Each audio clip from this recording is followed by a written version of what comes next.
여기서 가정을 해보면 1억대까지 유찰시켜 1억의 낙찰, 수리비 1억, 매각 3억이면 단순 계산으로 1억 원 이상의 수익도 가능한 물건입니다. 이 모든 귀찮은 일을 해결할 능력이 있고 끈기가 있다면 말입니다. 안녕하십니까. 부동산 경매펀드 매니저 변복윤입니다. 오늘은 헷갈리기 쉬운 전세권에 대해서 실제 진행 중인 물건을 대상으로 공부해 보겠습니다. 본 방송은 추천 물건을 대상으로 하는 것이 아님을 미리 말씀드립니다. 전세권이란 무엇인가요? 전세권은 전세금을 지급하고 타인의 부동산을 점유하고 그 용도에 따라 사용 수익하여 전세금 반환을 담보하는 물건입니다. 부동산 경매에서 초보자들이 어렵고 헷갈리기 쉬운 것이 전세권입니다. 전세권은 말소기준 권리가 될 수도 있고 안 될 수도 있습니다. 일정 요건이 되면 말소기준 권리가 되어 말소 대상이 될 수도 있습니다. 말소기준 권리 이후에 설정된 전세권은 걱정할 필요가 없습니다. 말소 대상입니다. 선순위 전세권을 항상 조심해야 합니다. 그러면 실제 경매 진행 물건을 보도록 하겠습니다. 본건은 고양시 덕양구 행신동에 소재한 3룸 40평짜리 단독 19세대짜리의 나홀로 아파트입니다. 경의중앙선 능곡역과 3호선 화정역이 인근에 위치하고 있고 행신동 지도공원 바로 옆에 있어 쾌적한 위치에 입지하고 있습니다. 사건 번호는 2023 타경 8545입니다. 사건 번호에 나와 있듯이 경매가 2023년 12월 5일에 접수된 사건입니다.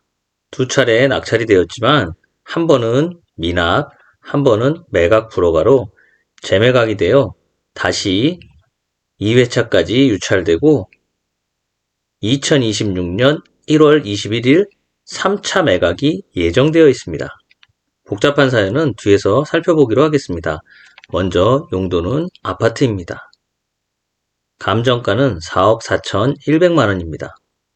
현재 3차 매각 기일은 2026년 1월 21일 날 2억 1,609만원에 예정되어 있습니다. 주의사항으로는 선순위 전세권, 재매각, 빨간 글씨로 써 있습니다. 초보자들이 싫어하는 빨간 글씨입니다. 건물의 면적은 32평이고 대지권은 17평입니다. 문건 접수 내역을 보도록 하겠습니다. 첫 번째 낙찰자 강땡땡씨가 3억 2,550만원에 최고가 매수인이 되었고 2025년 2월 26일 최고가 매수인이 열람 복사 신청을 제출했습니다. 그 이후 2025년 6월 17일 날 감액 요구 신청서를 제출하였습니다. 매각대금 감액 신청이라는 것은 매각 물건에 중대한 하자가 있음에도 권리를 포기하지 않고 매수할 의사가 있는 경우에는 낙찰대금 감액 신청을 하는 경우가 종종 있습니다. 첫 번째 낙찰자 강땡땡씨가 73%의 낙찰된 금액으로는 중대한 하자를 치유하면 손해가 날 것 같으니 낙찰대금 감액을 신청한 것 같습니다. 뒤에서 보겠지만 내부 누수, 곰팡이가 심하다고 감정평가서를 참조하라고 되어 있습니다. 아마 수리비가 굉장히 컸던 것으로 생각됩니다. 결국 감액 요청이 받아들이지 않고 강땡땡씨는 낙찰잔금을 미납하여 보증금을 몰수당하였습니다. 두 번째 최고가 매수인 전땡땡씨는 열람복사 신청을 하였습니다.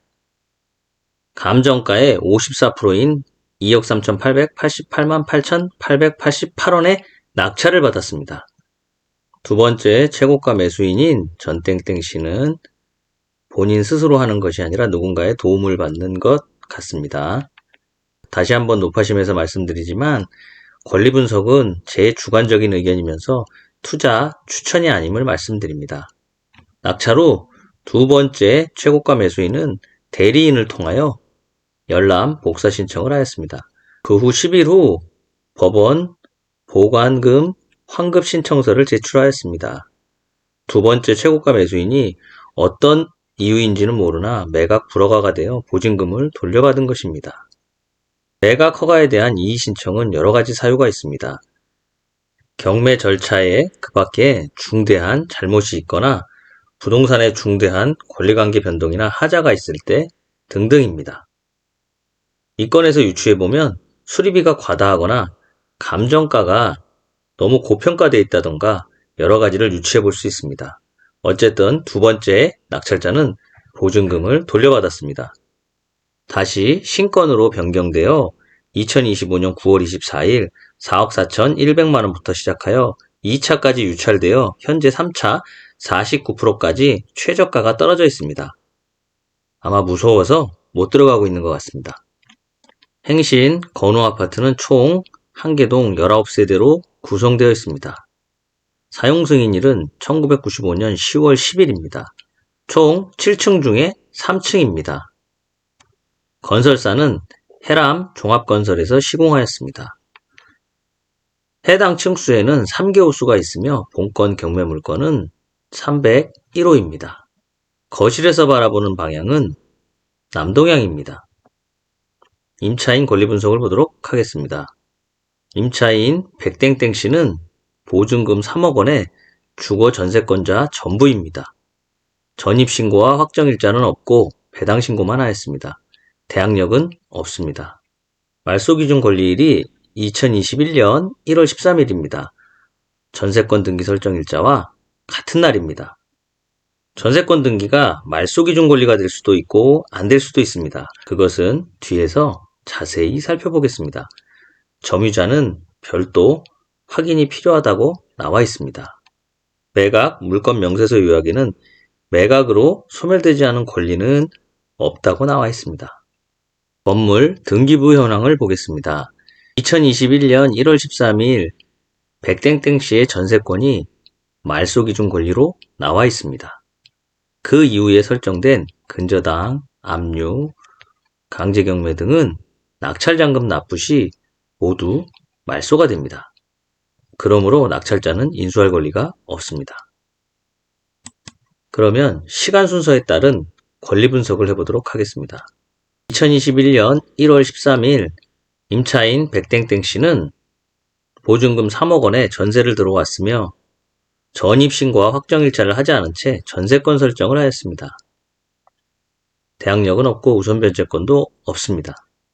전세권이 말소기준 권리가 되려면 먼저 선순위가 되어야 하고 건물 전부에 대하여 전세권이 설정되어 있어야 합니다.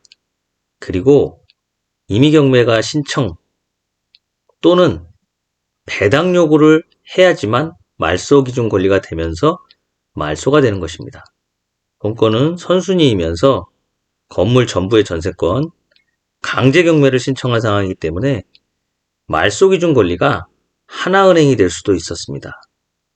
일부 사이트나 블로그에서는 인수된다고 표기한 곳이 있습니다. 그만큼 전세권은 초보자에게는 헷갈리는 문제입니다. 자, 매각물건 명세서를 보시면 말소기준 권리가 2021년 1월 13일 전세권이라고 나와 있습니다. 등기된 부동산에 관한 권리 또는 가처분으로 매각으로 그 효력이 소멸되지 아니하는 것에 아무것도 나와 있지 않습니다. 만일 이것이 잘못된 정보라면 매각 불허가 사유가 될 수 있는 겁니다.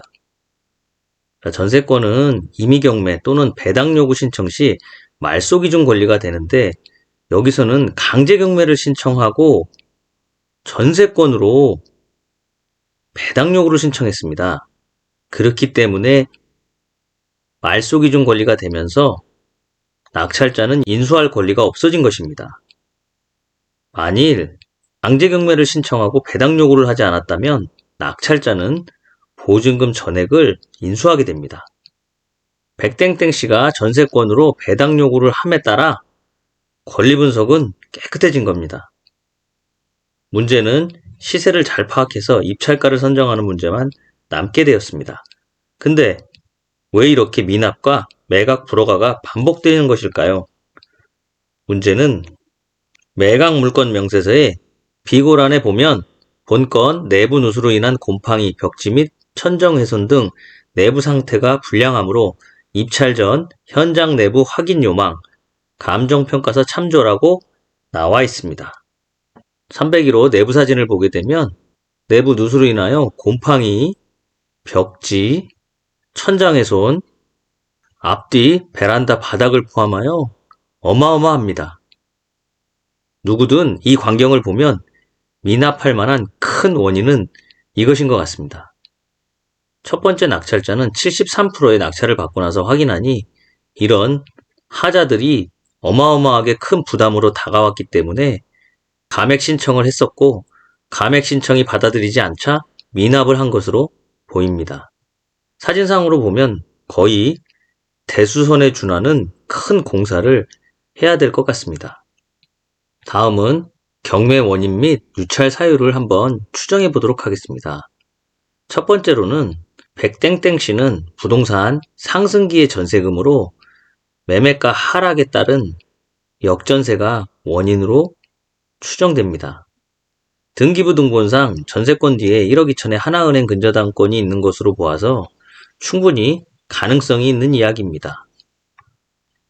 두 번째는 거주에 지장이 있을 만큼 심한 누수로 수리비 과다로 집주인이 수리를 못 해주는 상황에서 경매가 진행된 것으로 보입니다. 현재 전세금과 시세가 큰 차이가 없어진 것 같습니다. 게다가 억 단위의 수리비가 나올 수도 있으니 계속 유찰이 반복되는 것으로 생각됩니다. 마지막 네 번째는 전세권을 인수하는 것으로 생각하는 권리분석의 오류가 일부 유료 사이트나 블로그상에 나와 있습니다. 강제경매는 말소기준 권리가 될 수 없으나 배당 요구를 했기 때문에 말소기준 권리가 되었습니다. 그래서 인수할 권리는 없습니다. 다음은 이런 어려움을 뚫고 입찰을 하실 분들을 위해 이야기를 한번 해보겠습니다. 먼저 윗세대 아랫세대를 방문해서 정확한 누수 원인을 찾아보고 필요하다면 전세권자에게 연락을 취해 견적을 받아본 적이 있는지, 있다면 얼마인지 물어보면 알려줄 수도 있습니다. 만일 전세권자가 낙찰받을 계획이 있다면 많이 숨기겠죠. 정확한 시세를 파악하는 것이 중요합니다. 1차 입찰자는 시세 파악을 좀 안이하게 하신 것 같고요. 적정한 내부 수리 비용을 더한 입찰가를 산정하고 그 산정된 금액이 예상 매각가보다 낮아야 합니다. 그 다음으로는 낙찰자 인수 권리를 잘 파악해야 하는데 제 주관적인 생각으로는 전세권은 인수되지 않습니다. 누수 및 하자를 내가 잘 시공해서 매각을 했을 때 돈을 남길 수 있는지가 중요합니다. 여기서 가정을 해보면 1억대까지 유찰시켜 1억의 낙찰, 수리비 1억, 매각 3억이면 단순 계산으로 1억 원 이상의 수익도 가능한 물건입니다. 이 모든 귀찮은 일을 해결할 능력이 있고 끈기가 있다면 말입니다. 조심스럽게 전망을 해보자면 본건 경매 물건은 전세권자가 여러 번 유찰 시 낙찰을 받고 일부 보증금을 건지는 자력구제가 될 확률이 있으며, 두 번째는 수리로 인하여 건물이 양호한 상태로 갈 수 있다는 전제 아래 여러 번 유찰 시 귀찮은 리모델링 공사를 헤쳐나갈 분에게 낙찰이 될 것 같습니다. 가장 중요한 것은 얼마의 수리 비용을 들여서 부동산을 살릴 수 있느냐가 쟁점이 될 것 같습니다. 이상으로 고양시 덕양구 행신동 건호아파트 301호 40평 경매물건 공부를 해보았습니다. 내용이 좋았다면 구독, 좋아요를 부탁드립니다.